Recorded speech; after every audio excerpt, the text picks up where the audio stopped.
अस्सलाम वालेकुम वरहमतुल्लाह। My name is Mohammad हारून। बेटा आज के इस लेक्चर के अंदर हमने क्लास एम्फीबिया इसको डिस्कस करना है।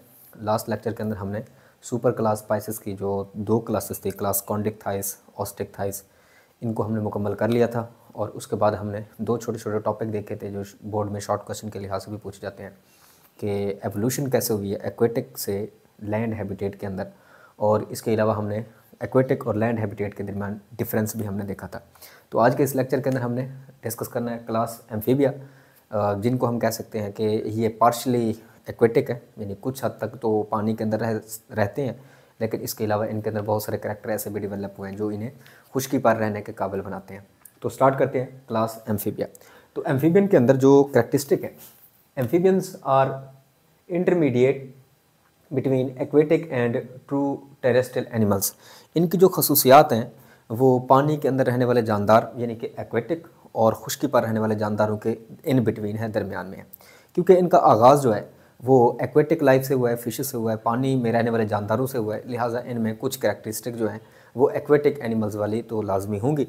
इसलिए इनके पास वो खसूसियात एक्वेटिक लाइफ वाली भी है। और इसके बाद ज़ाहिर बात है ये खुश्की पर रहते हैं तो कुछ करैक्टरिस्टिक खुश्की में रहने वाले जानदारों वाले भी होगी। इसलिए हम कहते हैं ये खुश्की पर रहने वाले और पानी के अंदर रहने वाले जानदारों के इन बिटवीन इनके पास करैक्टर मौजूद है। Transition from aquatic to land habitat, कि ये किस तरीके से इनके एंसेस्टर जो पानी के अंदर रहते थे और वहाँ से ये इवॉल्व हुए हैं और किस तरीके से ये खुश्की के ऊपर रहने के काबिल हुए। तो इनका आगाज़ कहाँ से हुआ है? तो फॉसिल जो एविडेंस है वो हमें बताते हैं कि जो हमारे पास एम्फीबियंस हैं इनका आगाज़ डिवोनियन पीरियड के अंदर हुआ है। ये ऑब्जेक्टिव के लिए आपने याद रखना है। तो होप सो आप लोगों ने ये सारे के सारे जो पीरियड्स हैं इनको आपने अच्छे तरीके से पढ़ा होगा। तो इनका आगाज़ डिवोनियन पीरियड में हुआ है। ऑब्जेक्टिव के लिए आप याद रखेंगे डिवोनियन पीरियड में हमारे पास लंग फिशेस का एक पूरा ख़ानदान है जिसको हम डिप्नॉय कहते हैं। उन फिशेस से इनका आगाज़ हुआ है। ये दो ऑब्जेक्टिव आपके बन के, इनका आगाज़ कहाँ से हुआ? लंग फिशेस से। उनके ग्रुप को हम क्या कहते हैं? डिप्नॉय। क्लियर? किस पीरियड के अंदर इनका आगाज़ हुआ है? डिवोनियन पीरियड के अंदर। तो ये हमारे दो ऑब्जेक्टिव भी साथ साथ कन्फर्म हो गए। अब इनका आगाज़ कैसे हुआ? जो लंग फिशेस थी ये शैलो वाटर के अंदर रहती थी, कम गहरे पानी में रहती थी। फिर ये एक पॉन्ड से दूसरे पॉन्ड के अंदर, एक पूल से दूसरे पूल के अंदर जाने के लिए कुछ वक्त जब सफ़र करती थी, अब ज़रूरी नहीं है, हो सकता है साथ साथ भी पूल हो सकता है थोड़ा सा डिफरेंस भी हो, तो बहरहाल एक पूल से दूसरे पूल तक जाते हुए उन्हें कुछ जो वक्त है खुश्की के ऊपर गुजारने का जो है उन्हें मौका मिलता था। तो चूँकि कुछ जो है अपना टाइम ये खुश्की पर स्पेंड करते थे, इसलिए उनमें थोड़ा बहुत करैक्टर डेवलप होने लग गए जो उन्हें खुश्की पर रहने के काबिल बनाने लग गए। ठीक है, तो इस तरह देखते देखते कुछ ज़्यादा वक्त कुछ और जानदार वहाँ से इवॉल्व हुए, उन्होंने कुछ ज़्यादा वक्त जो है वो खुश्की पर स्पेंड किया, तो उनके अंदर ऐसा ऐसा जो टेरेस्ट्रियल हैबिटेट है उसके करैक्टर भी साथ साथ डेवलप होने लग गए। तो यही एक हिस्ट्री लिखी हुई है, आपको ये याद होनी चाहिए कि fossils of Devonian period suggest that large population of Dipnoi, यानी कि ये लंग फिशेस का नाम है, came to live in shallow water, ये कम गहरे पानी के अंदर रहती थी। Crawl from one pool to another pool, ये एक समंदर से या एक जौहर से दूसरे जौहर तक आगे क्रॉल रेंग कर जाती थी या सफ़र करती थी। उसी दौरान spend some time on land, कुछ वक्त ये ज़मीन पर गुजारती थी। ठीक है, तो इनमें क्या हुआ, वहाँ से इवॉल्व एम्फीबियंस बने जो कुछ हद तक वक्त एक्वेटिक हैबिटेट के अंदर अपना वक्त गुजारते हैं और कुछ वक्त जो है वो लैंड हैबिटेट के अंदर अपना गुजारते हैं। तो वहाँ से एम्फीबियंस का आगाज़ हुआ। और ये आपने पॉइंट याद रखना है ऑब्जेक्टिव के लिए, which are first land vertebrate, जो पहले इस कायनात पर या इस ज़मीन के ऊपर रहने वाले पहले वर्टिब्रेट का ग्रुप है। ये इंपॉर्टेंट MCQs भी है। उसके बाद एम्फीबियस लाइफ इनके अंदर कैसे आगाज़ हुआ? एम्फीबियस जो है दो तरह का लाइफ स्टाइल है, एक वो जो एक्वेटिक पानी के अंदर इनकी ज़िंदगी गुजर रही है, एक वो लाइफ स्टाइल है, दूसरा ये कि ये खुश्की के ऊपर रहने के काबिल हुए हैं, तो दूसरा लाइफ स्टाइल इनका ऐसा ही होगा। ठीक है, ऑल दो एम्फीबियंस एक्वायर लैंड करेक्टर, अगरचे कि हमारे पास एम्फीबियंस के अंदर एक्वायर्ड लैंड करेक्टर, ज़मीन पर रहने के लिए करेक्टर सारे डेवलप हुए, still they have aquatic characteristic, बहरहाल अभी भी उनके पास पानी के अंदर रहने वाली कुछ खसूसियात भी इनके पास मौजूद होंगी। वो कौन कौन सी हैं वो ज़रा हम डिस्कस करते हैं। As a result of their habitat, क्योंकि उनके हैबिटेट की वजह से क्या हुआ है, their name means double life, क्योंकि इनके कुछ करैक्टर जो है वो लैंड वाले हैं और कुछ करैक्टर किसके हैं, इक्वेटिक लाइफ वाले हैं, तो इसलिए हम कहते हैं एम्फी कहते हैं दो तरह का जिसका जो है वो लाइफ स्टाइल हो, दोगला भी हम उसे कह सकते हैं। यानी कुछ करेक्टर इनका लैंड वाला और कुछ करेक्टरिस्टिक इनकी एक्वेटिक लाइफ वाली है। तो यही बात लिखी हुई है, structurally they are between fish and reptile. Fish पानी के अंदर रहती है, रेप्टाइल मुकम्मल तौर पर खुश्की में रहते हैं, और ये उनके इन बिटवीन दरमियान में आते हैं। इनके दोगला लाइफ स्टाइल है, एक्वेटिक वाला भी है फिश की तरह का और लैंड हैबिटेट वाला भी है रेप्टाइल्स की तरह का। ठीक है बेटा, तो ये बातें आपने याद रखनी है। इनमें से चंद एक चीज़ें MCQs के लिहाज से पूछी जाती है। तो इनमें एडवांस करेक्टर क्या है? खुश्की पे ज़ाहिर बात रह रहे हैं तो उनमें कुछ ना कुछ तो चेंजेस आएंगी। अब वो क्या है? Development of limbs. एक तो इनके अंदर लिम्स बने हैं, चारों टांगे टेट्रापोड से बिलोंग करते हैं ना, इनको हम सुपर क्लास टेट्रापोड में रखते हैं। तो जिनके पास 4 लिम्स हो उनको हम टेट्रापोड्स कहते हैं। अब ज़्यादातर इनके पास ऐसे जानदार होंगे, चंद एक ऐसे भी हैं जिनमें लिम्स नहीं होते, जैसे स्नेक वगैरह है, या इसके अलावा जो है बाकी भी इसी क्लास एम्फीबिया के कुछ मेंबर्स हैं, सिजेलियंस हैं, जिनके अंदर लेग्स वगैरह नहीं होती। बहरहाल ज़्यादातर हम इनको टेट्रापोड्स में रखते हैं क्योंकि बहुत सारे जानदार ऐसे हैं जो 4 लिम्स रखते हैं। ठीक है, in place of fins. Fins की जगह पे, फिन्स कहाँ थे? जो पानी में रहने वाले जानदार हैं उनके पास, जैसा कि फिशेस हैं, और अब इनके पास फिन्स की जगह पे लिम्स डेवलप हुए। दूसरा, lungs have replaced gills. Gills की जगह पे लंग्स आ गए। तो इनके लार्वा के अंदर गिल्स होंगे। ज़ाहिर बात है कि चाहे वो एडवांस जितना मर्जी हो जाए, लेकिन कुछ करेक्टरिस्टिक ऐसे ज़रूर होंगी जो चाहे वो डेवलपमेंटल स्टेज पर हो, चाहे वो अडल्ट स्टेज पर हो, एंसेस्टर वाली अपनी हिस्ट्री को तो रिपीट करते ही करते हैं। ठीक है, अपने वालदैन वाली कुछ खसूसियात तो होंगी।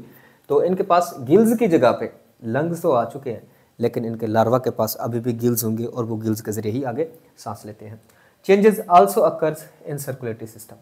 तो ब्लड सर्कुलेटरी सिस्टम में भी तब्दीली आई है कि वो गिल्स की बजाय अब लंग्स से ऑक्सीजन को पिक करें। ठीक, changes occurs in skin. Skin के अंदर भी थोड़ी बहुत तब्दीली आ चुकी है। ज़ाहिर बात है, खुश्की के ऊपर माहौल इतना तब्दील होता है और पानी का जो इन्वायरमेंट है वो टोटली डिफरेंट है, इसलिए स्किन के अंदर भी थोड़ी बहुत अडॉप्टेशन आ जाएंगी। लार्वा है सम एक्वेटिक करेक्टरिस्टिक। लार्वा के पास जो है ना, कुछ हद तक वो पानी वाली कुछ खसूसियात हैं, एक्वेटिक हैबिटेट वाले कुछ करेक्टर्स मौजूद हैं। मसलन जैसे कि उनके पास गिल्स होंगे और उन्हीं गिल्स की जो ऑक्सीजन है सर्कुलेशन के अंदर भी वैसे ही है, और उनके अंदर डाइजेस्टिव सिस्टम, एक्वेटिक लाइफ में फूड अलग अंदाज की होती है, तो इसलिए उनका डाइजेस्टिव सिस्टम ही अलग अंदाज में बिल्ट होता है। ठीक है, यानी कि इनके लार्वा के अंदर अभी एडवांस करेक्टर नहीं है। तो नीड वाटर फॉर रिप्रोडक्शन। तो हम जो कह रहे हैं ना कि एम्फीबियन जो है वो अपना ज़्यादातर वक्त तो खुश्की पर गुजारते हैं, लेकिन बहरहाल इनको पानी की भी ज़रूरत होती है, एक्वेटिक है, तो वो पानी की क्यों ज़रूरत होती है? फॉर रिप्रोडक्शन, नस्ल बढ़ाने के लिए, ऑब्जेक्टिव के लिए याद रखेंगे, उनको वाटर की ज़रूरत है। जैसे आप फ्रॉग्स वगैरह को देखते हैं ना, फ्रॉग्स हैं या टोड्स वगैरह हैं, इनके एग्स देखें ना आप, तो ये एक्वेटिक लाइफ है या पानी के अंदर जाके देते हैं। तो ज़ाहिर बात है कि रिप्रोडक्शन के लिए, नस्ल बढ़ाने के लिए इनको एक्वेटिक लाइफ की ज़रूरत होती है, तो इसलिए हम इन्हें एम्फीबियंस भी कहते हैं। ठीक है, तो ये करेक्टर अभी भी उनके पास है कि उन्हें रिप्रोडक्शन के लिए वाटर की ज़रूरत होती है। तो characteristic of class amphibia. Amphibians की एक आम खसूसियात क्या होंगी? तो बॉडी की अगर बात करें तो वेरिएबल है। अब पहले तो हम देख रहे थे कि बॉडी सबकी जो है वो सेम होती थी ऑलमोस्ट एक ग्रुप की, यानी कि अगर आप देखते हैं क्लास ऑस्टेक्थाइस, तो उनकी बॉडी जो है स्ट्रीमलाइन है, सबके पास फिन्स वगैरह होंगे, सबके पास स्केल्स वगैरह होंगे, और वो स्केल्स कौन से हैं वो हमने उनके टाइप्स वगैरह डिस्कस कर लिए। बहरहाल अब इनकी हर एक जानदार के अंदर जो है बॉडी वेरिएबल होगी, मुख्तलिफ होगी, विद और विदाउट टेल, कुछ में टेल होगी और कुछ में नहीं होगी। अगर हम इनकी जनरल बॉडी सरफेस की बात करें तो हमने कहा है कि इनकी स्किन के अंदर तब्दीली आती है, तो वो क्या क्या है? स्मूथ एंड मॉइस्ट है, अपनी स्किन को मॉइस्ट रखते हैं।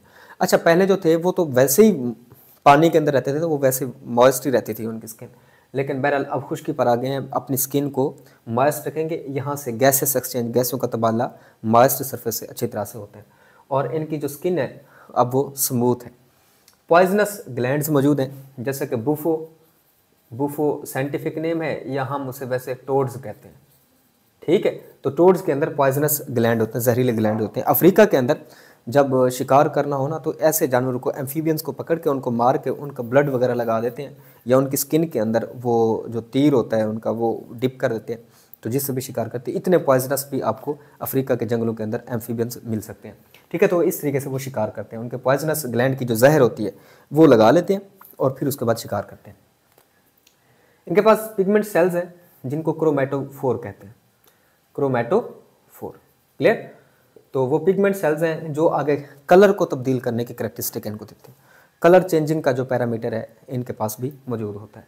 इनके पास स्केल्स एब्सेंट है, तो ये अपने स्किन के अंदर जो एडॉप्टेशन आई है वो अपने ऑब्जेक्टिव के लिहाज से, और इसके अलावा शॉर्ट भी यहाँ से पूछा जा सकता है। अगर हम इनके लिम्स की बात करें तो हमने देखा है कि इनके अंदर फिन्स की जगह पे लिम्स जो हैं वो इवॉल्व हुए हैं। तो यूजली इनके पास 4 लिम्स होते हैं, सम आर लेगलेस, जैसे कि सिसेलियन की बात करते हैं, सिसेलियंस, ठीक है, इनके पास लेग्स नहीं होती, क्लियर। और वेबड लेग्स किन के अंदर, फ्रॉग्स और टोड्स के अंदर। ये आपने एमसीक्यूज के लिहाज से याद रखना है, किन के पास लेग्स हैं और किन के पास नहीं है, ये ऑब्जेक्टिव आ सकती है।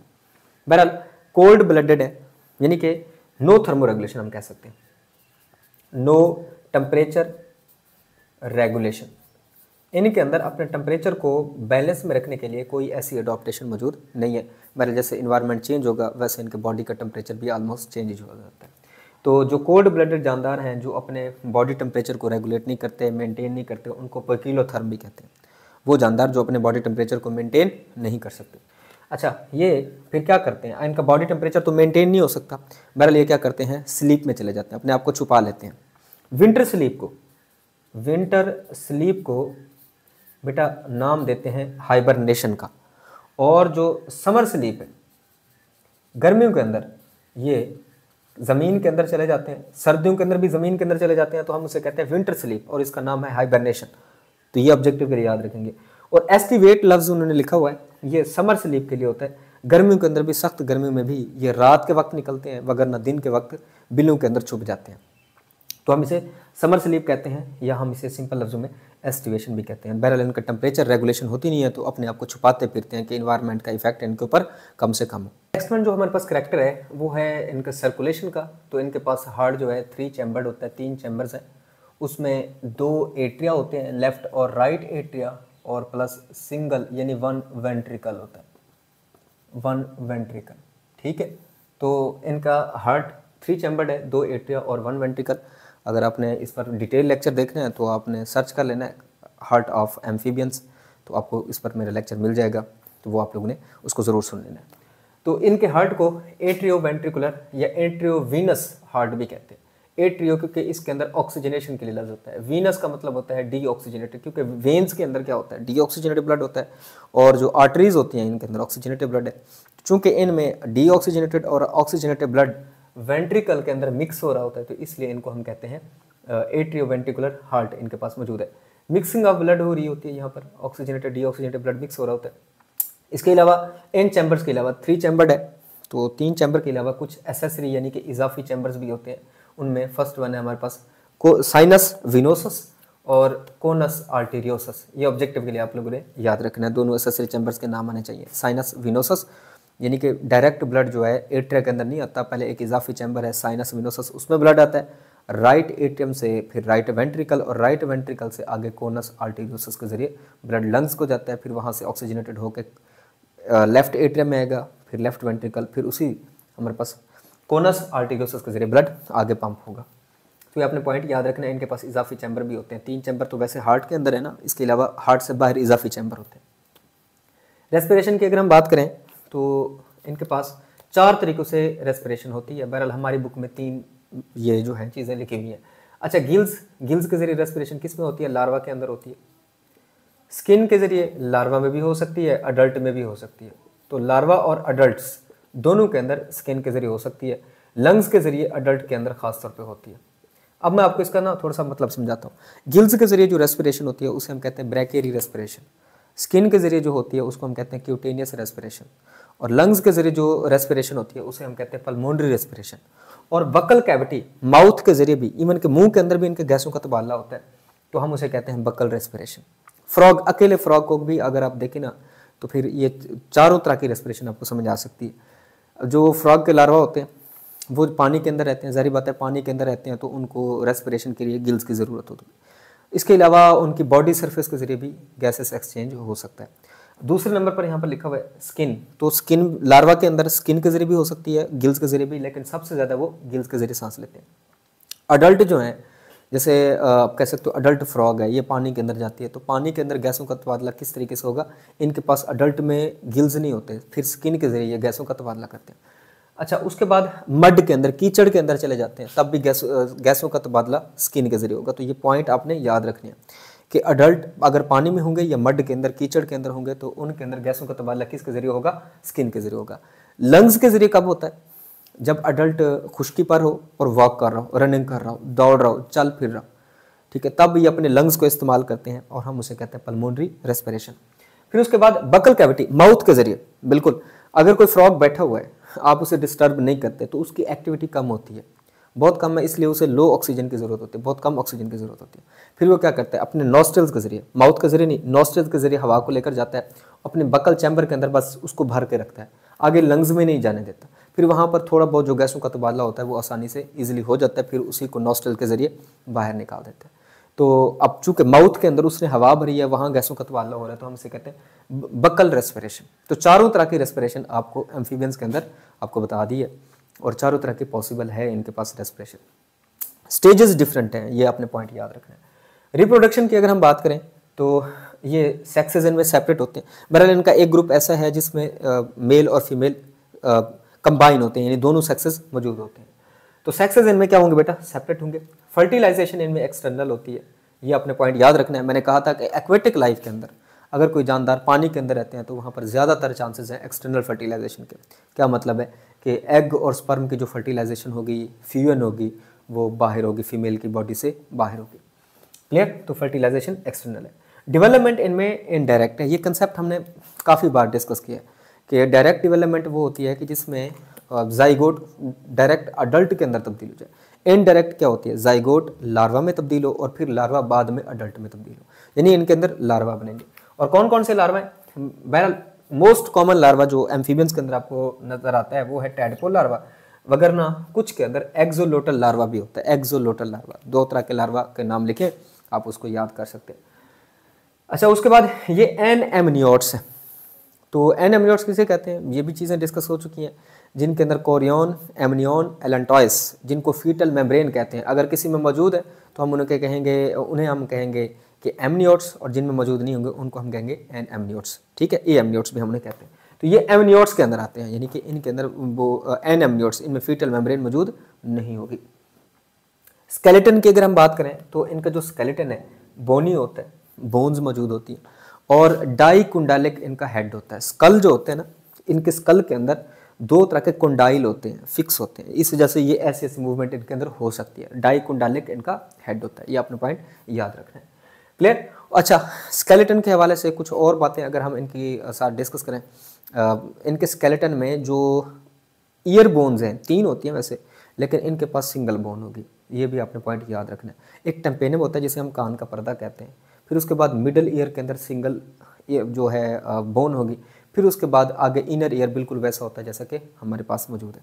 तो ये पॉइंट आपने स्केलेटन के अंदर वो भी कुछ बोन्स के लिहाज से फ्रेमवर्क आपने याद रखना है। बहरहाल अगर हम टेल्स की बात करें तो फ्रॉग और टोड्स के अंदर नो टेल, इनके पास टेल मौजूद नहीं है, जबकि न्यूट्स और सिलेमेंडर की अगर हम बात करें तो इनके पास टेल मौजूद है। तो किन मेंबर्स के पास टेल है, किन के पास नहीं है, ये इस तरह के कुछ क्रैमिंग लाइंस ऑब्जेक्टिव के लिहाज से पूछी जाती हैं, इनको आप लोगों ने याद रखना है।